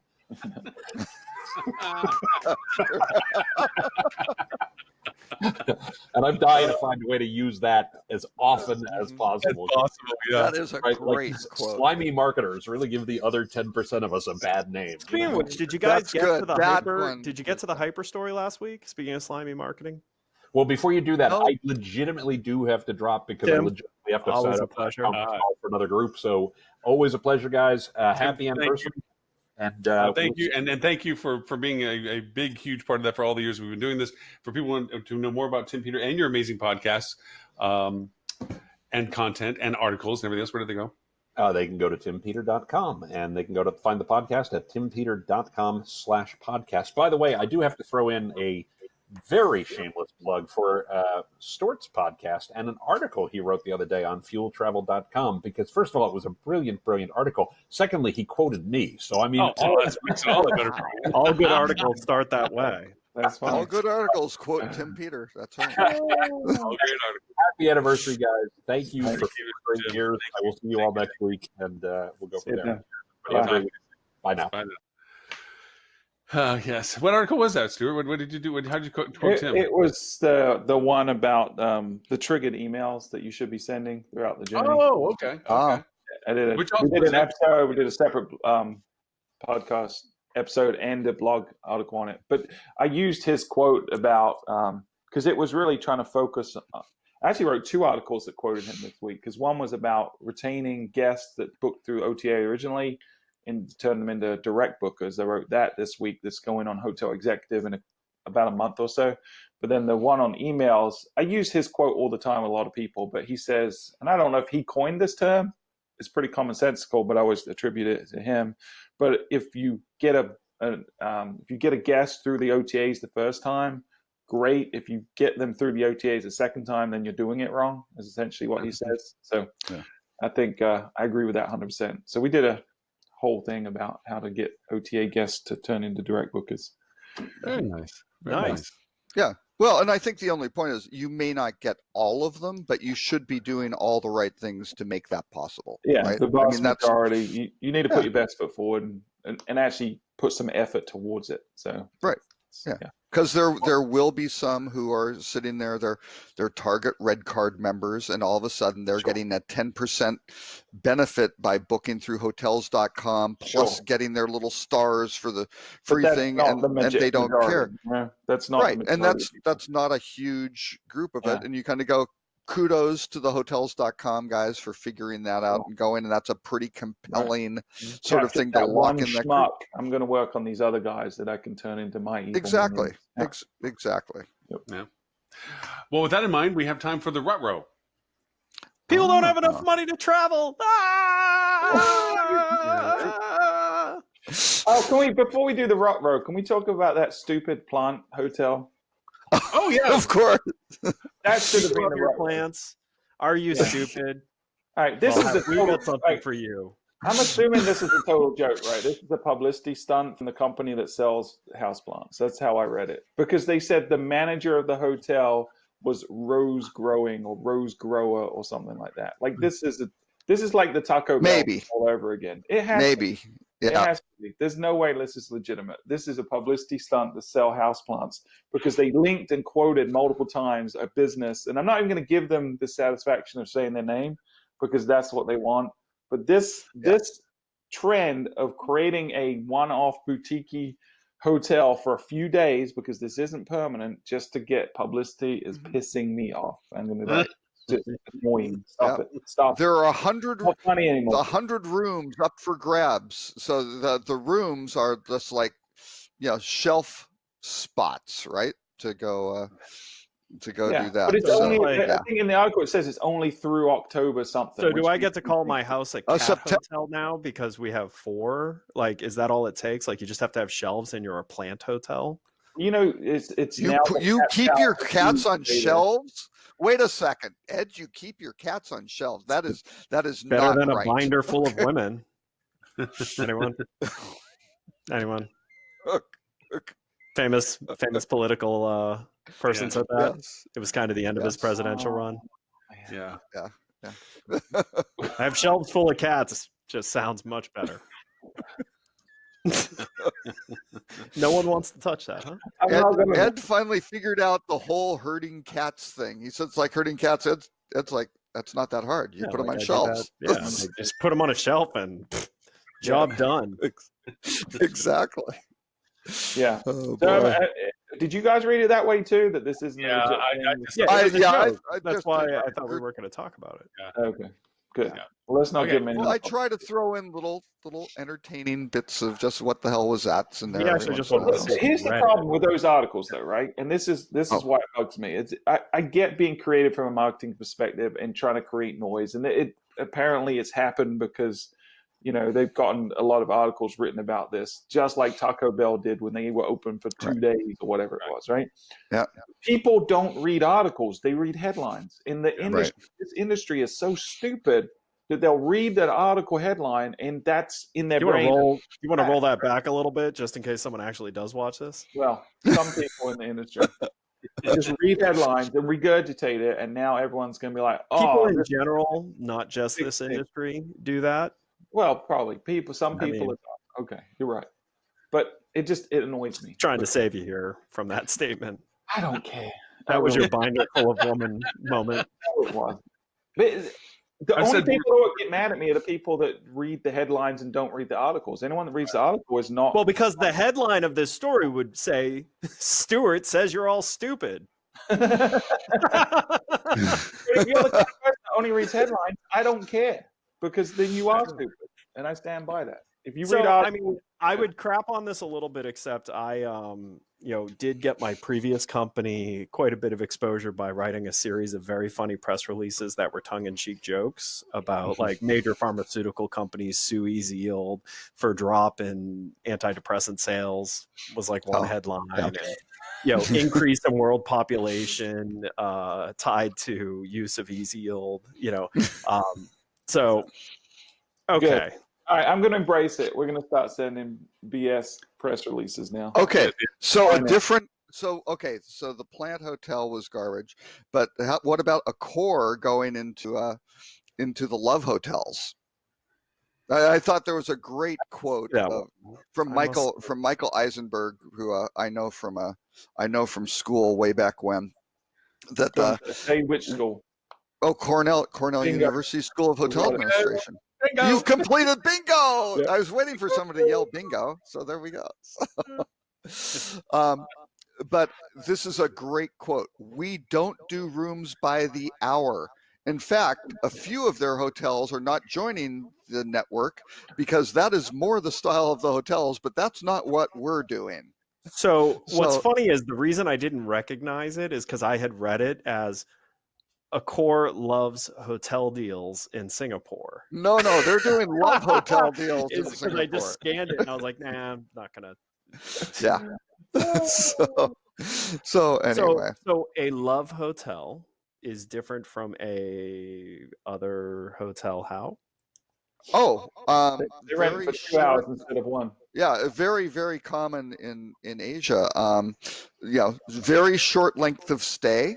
Like hourly? Overnight. It can be hourly, overnight. Whatever the Different whatever the type case of may be. on-site entertainment available. Normally, a lot of people bring their own entertainment or companions, yes, with them to do that. So The difference it's between the 1 hour hotel and the love hotel is you have 2 hours, so you have time to cuddle afterwards. So that's where the love comes That's in. how it's Yeah. love. Yeah. yeah. That is a great way if That you're extra looking at hour of creative ways crying to though, increase your is- increasing your RevPAR. If you can rent that room 3-4 times a day, there you go. So As long as you're Yeah, investing in that's- cleaning services, housekeeping. I think I've mentioned this before. One of the most creative housekeeping related things. Of course, they all do the don't change the sheets. You're saving the planet, which is all just labor saving. But this one I thought was the Holiday Inn in Cortland, New York, and this was late 70s. $5 off if you bring your own sheets. Hey, that's what the vacation rental Hey, industry's been if doing. I'm not Exactly. flying to a hotel, I bring my own pillow. Attribute based sales. There my you wife go. always takes a pillow with her. Yeah. If And you my want to wife bring your laughs own, at me when I'm packing it, and then that night she goes, "Man, I wish I would have brought my pillow." So my American, daughter's good like that husband, with her you pillow. take She has a that favorite pillow. the Russo. So Americans don't have enough money to travel. Yeah, Well, they would take the time to They- travel.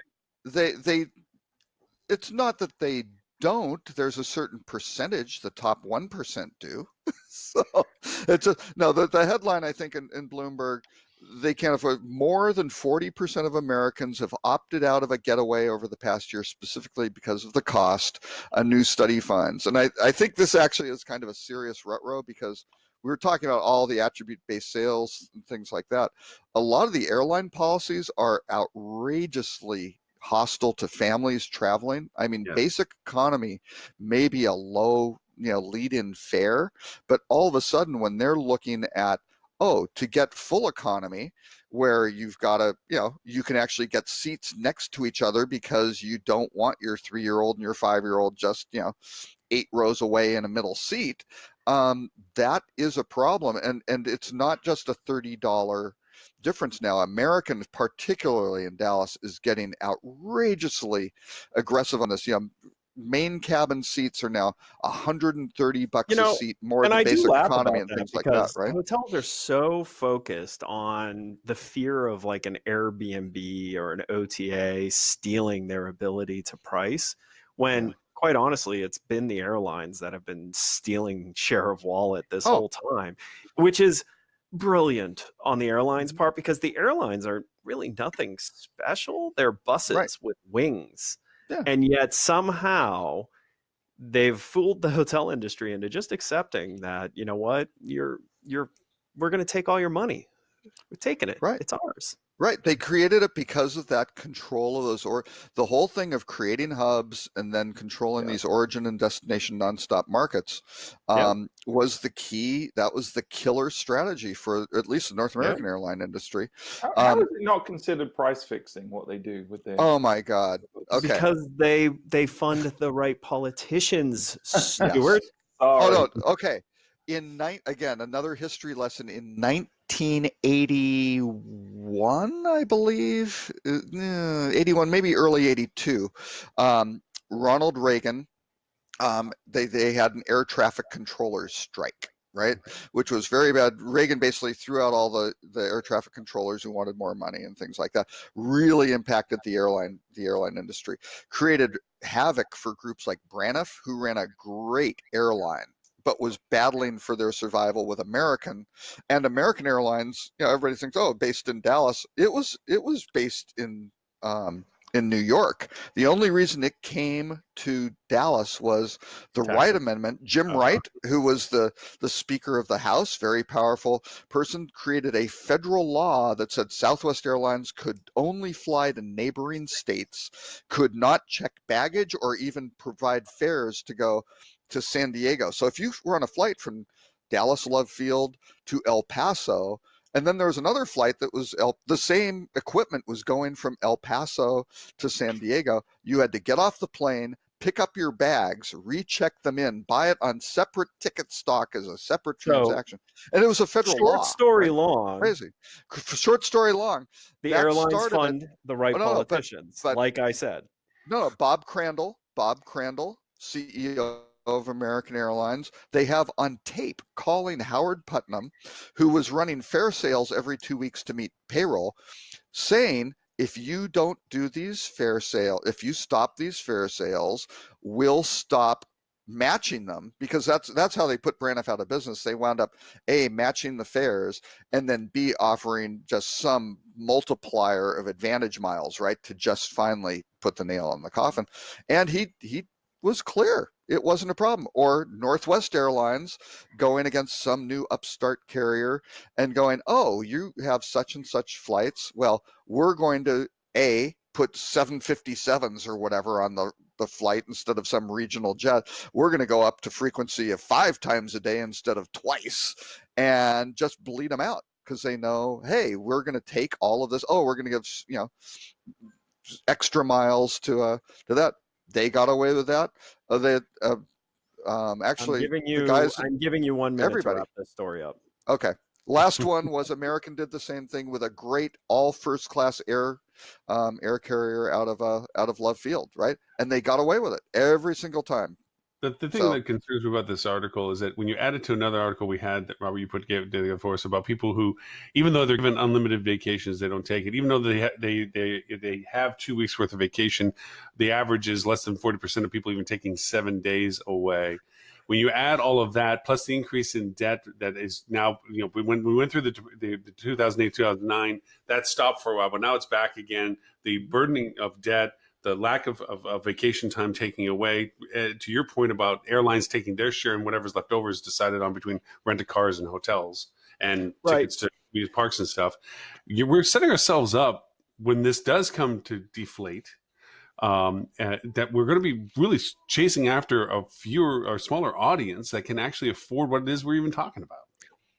Or there will be a correction in pricing. Because, you can't continue to raise the price of your offering without improvement for this long and expect to continue being able to do that without pricing yourself out of your consumers' reality. Which was the original article about this whole segment thing. Unless you encounter a stupid parasite, and a stupid parasite is the one that kills the host, right? Right. That's and that I'm not sure. But. So Stuart says the industry's stupid, and Robert says that travelers are parasites. I think this show. No. The travelers are not killing them. No, they're the host. I think travelers are the host. Welcome to our 5-year edition of Yes, You Are Not. Appreciate that. Let's compare the tone of this episode to the first one and see if there's a difference. That 5 years of thinking about what goes on in this industry does to our overall outlook and positivity. Right? But I guess as a wrap-up back to the original point, if it's not guest-centric, it's not worth considering to be done at the end of the day. And that for everything that we do from our perspective of hospitality, if we take that and realize that if it doesn't benefit the guest, then it shouldn't be considered if it only benefits us. And it means also identifying with the guest and what you guys are doing between what Flip2 does, what Rock Cheetah do. It makes a really great Twitter account. It's secret. So not much. Rock Cheetah does Rock Cheetah does so much more than TimPeter.com, but just doesn't shamelessly promote it. And that's what Tim gets for leaving early. All right, so since we made it through all those things, did you guys talk about Hyper last week? Did we bring it up? I can't remember if we talked about it or not. But yeah, Hyper was a great. The news great keeps getting story. worse. Oh yeah, go ahead. So please. after Hyper, so for those of you who don't know what Hyper is, Hyper was a very buzzy, and I'm saying was maybe a little prematurely, but I'm not sure. They do still technically exist, but I think they've shut down. They haven't started. They have shut down their site. Right. So Hyper was a company that was touting all this really interesting functionality that almost seemed too good to be true. And, we're explaining what should have been obvious to everyone, bad things, that they basically geofenced every hotel in the world and tracked everyone's activity while they were within that geofence and recorded it, and were making that available to marketers to take advantage of. So there's this little pesky thing that I think is going to be the thing that ultimately pulls them in front of Congress, that Hyper's going to have a hard time explaining away. So Hyper said, they were being accused by the media as being as bad as a Cambridge Analytica. And their counterpoint to that was, we were taking public information and storing it. So it's already a kind of a weak argument, except they were also storing Instagram stories, which were meant to only live momentarily. Right. And they were storing those as well. And what they were doing is basically large scale surveillance and commercializing it to hotels and like all their customers. So what's interesting is I'm really interested to see what Marriott does with this, because it's my understanding they were a big investor in Hyper. Oh, I didn't know that. And a substantial user of Hyper. Yeah. And so Hyper has shut down their platform because, without Instagram, they're doing it on Twitter and no one looks at Twitter. They just look at it to retweet, not to actually transact. Yeah. And Facebook now has sent out a warning to all of their marketing partners that if you're doing anything that violates their terms of service, and if you're scraping in any way, and they actually go through defining the different ways you could define scraping data off of their platform, that they will pursue you and shut you down, blah, blah, blah, blah, blah. So, and I hate to bring it up because I actually know someone who invested in Hyper and I feel horrible for them. However, crappy marketing is not going to continue to survive. The walls are closing in on crappy marketing. And if you are doing anything, like, I don't know, spamming people on these networks, storing anything that they post without, upfront permission on that and clear understanding, these things are going to come to an end. And they should, because you shouldn't be doing this to your guests. You should not be surveilling your guests. And there's one more article that came out about this, which is the FBI had actually been putting out bids for a Hyper-like platform so they can dragnet all the different places people post publicly to as an advanced surveillance program. Yeah. What could go wrong? Yeah. What really makes me laugh is on one of Hyper's testimonials on their site before they've adjusted it, was actually someone saying, I can't believe it's legal. That's great. Yeah. Yeah. Well, and there was a CNBC article about, and they have Karin Tampone, talking about, we're geofencing this, we're capturing all the social media stuff and doing this, and the M Live team or whatever they called it, it gets back to them and all this stuff. So it was just like, this is surveillance. It is. Yep.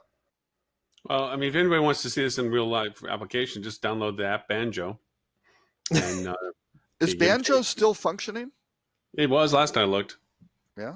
Oh, can't see it on the website anymore. Website got shut, turned down to just being a brochure site, but the app still works. It still shows trends and points and stuff. They've taken off putting people's icons of their their profile pictures and so forth, and they've taken off exact locations of the post. They've bubbled them rather than pinned them, but you still see by based of area and range what is being posted geo-sourced, and then you see what's being posted up that's publicly available. Well, and there was an app, what was it, Where Are My Friends?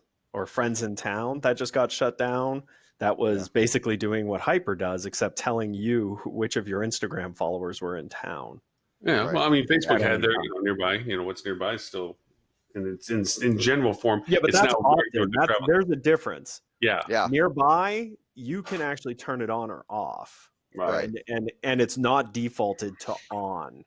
Mhm. Okay, what these other platforms were doing was they were, without people understanding, they were recording everything and building a profile on that person. Mm-hmm. That's wrong. Mm-hmm. Yeah. Oh yeah. Yeah, Well, and actually, then- Marriott, the page on Hyper is still there with like the testimonials and why Marriott uses on 60. And yeah, that Marriott hasn't come in and said, "Can you take us off of there?" Anything like that. But and I mean, again, the testimonials they've got. Jacob Walker, Senior Manager, Social Media, Asia Pacific. The Hyper platform provides us with an extremely rare opportunity, a way to market to our customers quickly, seamlessly, and genuinely. Enable us to engage in a way that's never been done before. Never have we been closer to the true voice of our customers. Do your customers know that? Would be the first question. Yeah. Nobody's And then listening to us. We laugh, Marriott you laugh, Indy and Place, laugh, the you front laugh. desk and concierge teams do a wonderful job of connecting with our guests during the check-in process and taking the extra steps to make their stay special and personal. Using Hyper allows our team to extend that hospitality even further, enabling us to make more connections and create special touches. It's like, By being a stalker. Yeah. Yeah. It's like, No, yeah, hold on. No, you're being hospitable. yeah, exactly. Just anticipating the Please. needs by spying Yes. on them. Yeah. And see, that's what Ed is doing with his cat hotel. He's bringing the cats in and putting them on shelves. He's being hospitable. So it's the same thing. What's the joke? Nobody's listening to us. You laugh, we laugh. Alexa laughs, Google laughs.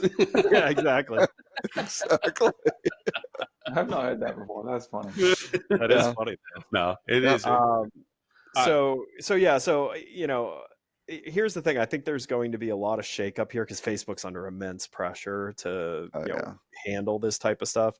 So I'm just going to say, if you're doing anything on these social platforms that involves injecting yourself into someone's conversation in an unexpected manner, so that would be not using the ad network that the platform has.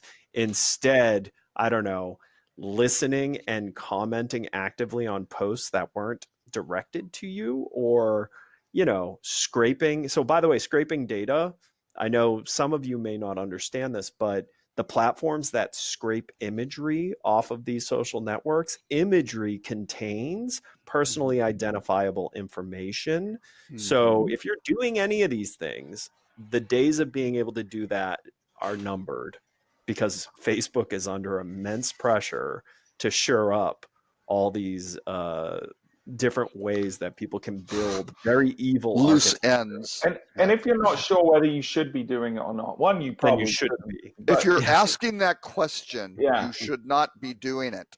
But I always do tell my kids this, when it comes to, I've got a 13-year-old that's just starting to dabble in social media, and I always tell him, unless, whatever you're posting, unless you wouldn't put it on a billboard right out front of your nan's house for her to see, then don't post anything on the internet. Don't send it as a message to anyone else, because as soon as it leaves you, it's potentially public, right? Mhm. That's the same thing you should do with your marketing efforts. If you don't want every customer to see outside their house on a billboard exactly what you're doing and why you're doing it, if you're not comfortable with that, then you should not be doing it.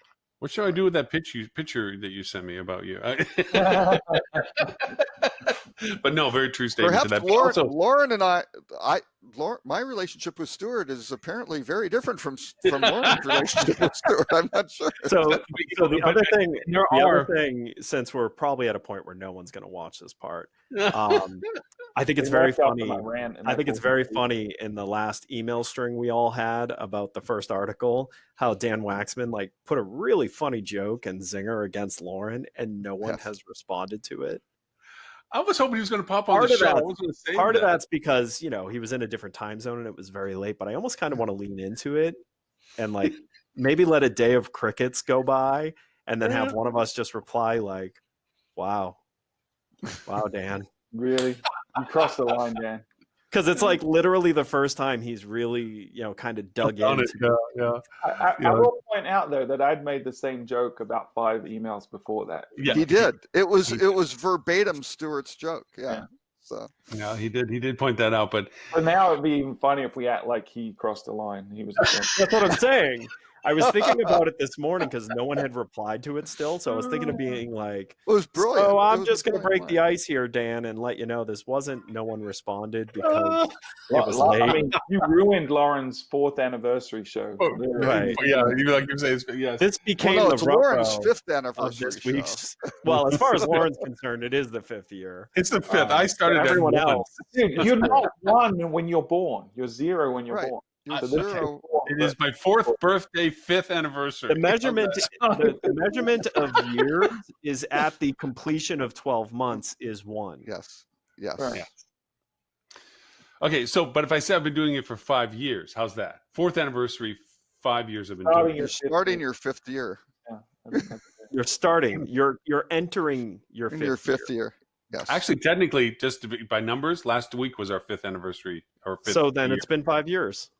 See? So you told us it was this week. So I know, I lied. You lied. But now trust him. Yeah. No, when I went back on the page, I'm like, oh, crack. That was the 5th Did you say, oh, fifth crack? year show. Was that, did you say Oh, crack? crack? Yeah, Yeah, I say crack. an F-bomb and an S-bomb on the show already. Yeah, Robert dropped the F bomb. But now it's now it's That's right. crack. You have to say crack. boom. Yeah, I was By the trying to way, clean it up. I don't know where my we do have the 5-year-old austerity of being. I don't know where my broadcasted 5-year-old on got field it. travel. But his new thing is get the hell out.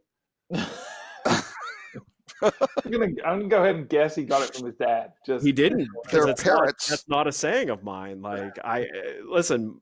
My daughter early taught me to be very careful on what I say because I was holding her when I was talking to a contractor and he said something and I said, "Oh shit," and she went shit, and I'm like, Yeah. Yeah. They like it rolls off the said, tongue "Shoot." very nicely. "Shoot." Yeah. But yes, Eddie keeps saying, "Get the hell out," and I'm like, Bob, please, don't say it in front of your mother and don't say it at school. yeah. All right, gentlemen, thank you for my 4th anniversary. There you go. 5 years doing this. Going into my 5th year. How's that? All right, whatever. I mean, But to be thank- fair, with how much multi-threaded thinking you do, maybe you did do 5 years worth of thinking in this 4-year period. I'll take it. I figure, There may yeah. be Lauren may be operating on a completely different I mean, time 5 years continuum worth that we of are not thinking, aware of. about a so. month worth of value. Yeah. Multi-threaded thinking is a perfect way to describe Lauren. Exactly. Yes, I've done 5 years of thinking in this entire process, but it has been a joy to know that if anything, it's therapeutic at the very least. Whether the numbers are right or not, the joy of being able to talk with you guys every Friday makes my sanity happen. So, or my insanity. I don't know which way you want to define it. Sanity? Really? Is there a consensus around that assessment? No, just general opinion. But thank you very much, gentlemen, for making that this is a part of my weekly life, and the fact that I get to heavy think and not be right by any stretch, and hardly at all sometimes. Lauren, so- we all enjoy enduring the show. I mean, that's Yes. just really. and it was so frustrating for me. I have that software where you can make somebody's face talk. I really was going to try to get a picture of Lauren Gray, the girl, and put it up and make the mouth move. But That's then how I you figured, end up in jail. yeah, then I ended up. Yeah, I think so. Yeah. That could be bad. I She wouldn't has, mess like, around with millions of that. followers, and that just doesn't go right. So then I was going to No. take you, Ed, and do it, and I thought, well, What's the difference? Actually, but this is the show that, quite honestly, my quotables were far less damaging to my personal brand than Stewart's and Robert's. That's So good point. So I did Robert has well. personal brand. Wait, whoa. Yeah, I He have has no Brock personal Cheetah's brand. Twitter account. He's